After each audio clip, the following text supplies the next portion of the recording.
Hi, I'm Dr. P.K. Talwar, cosmetic surgeon, New Delhi. I'm practicing cosmetic surgery for more than 30 years now. Previously, I was attached to Apollo and Max hospitals, and now I'm running my own cosmetic laser surgery center at Greater Kailash Part 1. Rhinoplasty से related हमारे पास काफ़ी queries आ रही हैं और जो हमारे दर्शकगण हैं वो भी काफ़ी इसके बारे में रुचि ले रहे हैं, काफ़ी उनमें जागरूकता भी उत्पन्न हुई है, जो कि एक बड़ा अच्छा साइन है। हमारे एक दर्शक ने अभी रिसेंटली हमें क्वेरी करी थी कि डॉक्टर साहब क्या जो इंजेक्शन कैनाकॉर्ड है, ये लोकल स्टेरॉयड हैं, ये राइनोप्लास्टी के बाद क्या ये लेना सेफ़ है कि नहीं है।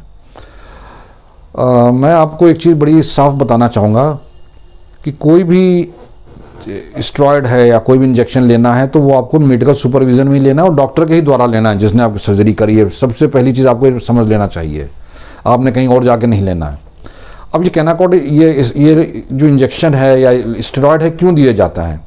बेसिकली देखिए क्या होता है, राइनोप्लास्टी स्पेशली टिप, अगर हम टिप की सर्जरी करते हैं तो आप देखेंगे कि टिप में ऑपरेशन जब तक आपने टेप लगाया तो टिप आपकी बड़ी अच्छी दिखती है, जैसे जो भी शेप दी डॉक्टर ने, लेकिन जैसे ही डॉक्टर इस टेप को सर्जन हटाता है 7-8 दिन के बाद तो आप तुरंत इसमें स्वेलिंग आ जाती है और इस स्वेलिंग को जाने में बहुत लंबा टाइम लगता है। बल्कि आपको शुरू में तो ये लगता है कि शायद डॉक्टर साहब ने कुछ किया ही नहीं है, सर्जरी हमारी जो टिप में कोई परिवर्तन नहीं किया, क्योंकि जहाँ पे भी हम कार्टिलेज काटते हैं या उनमें परिवर्तन करते हैं उसके बाद उसमें इंटरनल स्वेलिंग आ जाती है। ये आप मोटा मोटा समझें कि उसमें पानी भर जाता है लेमैन के हिसाब से। तो अगर उसमें पानी भर गया तो अब क्या होगा, अब वो धीरे धीरे वो घुलेगा पानी, और चूँकि टिप में जितना खाली स्थान था उस जगह पानी भर गया तो आपको लगता है टिप वैसे के वैसे ही है। तो आप 3 हफ्ते बाद भी देखेंगे तो आपकी बाकी तो साइन चलेगा, लेकिन आपको लगेगा टिप मेरी बिल्कुल वैसे की वैसे ही है। और ये रिजल्ट जो है दिखना शुरू होता है 3 महीने के बाद, जब धीरे धीरे स्वेलिंग आपकी कम होती है, और फाइनल रिजल्ट आते आते 1 साल का टाइम लग जाता है टिप पे।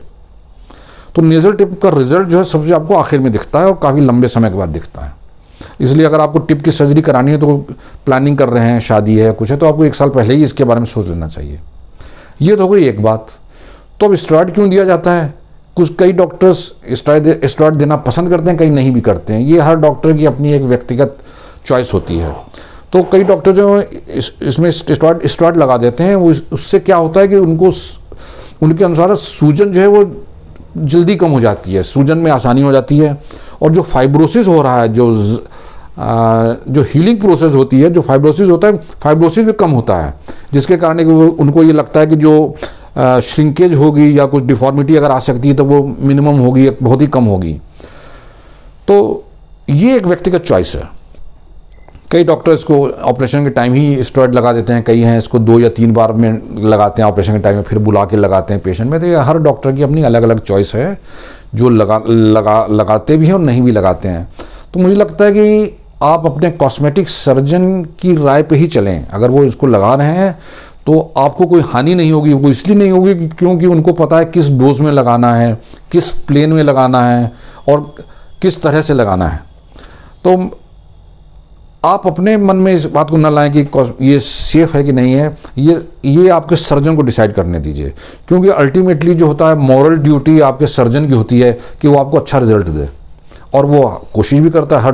हर सर्जन यही कोशिश करता है कि भाई उसका मरीज जल्दी खुशी खुशी जाए, उसको अच्छा रिजल्ट मिले और जल्दी से जल्दी मिले। तो स्टेरॉयड सेफ़ है इस हिसाब से कि अगर वो सर्जन खुद कर रहा है तो इसमें आपको किसी तरह की कोई डरने की बात नहीं है। It is very very safe, क्योंकि डॉक्टर साहब खुद जो सर्जन है वो खुद इस प्रिकॉशन लेंगे, आपको उसका कोई साइड इफ़ेक्ट ना हो।